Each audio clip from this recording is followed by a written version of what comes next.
Security Minister supports Police Commissioner amidst calls for Carl Williams to step aside.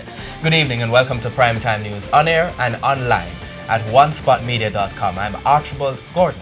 And I'm Doreen Samuels. Also this evening, Attorney General defends comments about changing crime laws. CARICOM report finds states lacking in free movement issue. Jamaica seeks closer relationship with Chile. In business news, the latest petrol prices. There's also the health report, sports commentary and weather in this newscast. But before the break, the feedback question.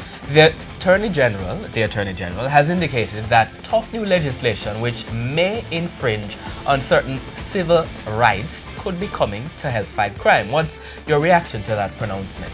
Share comments online, facebook.com/Television Jamaica and tweet us at Television Jam. Stay with us. Primetime News returns right after this break.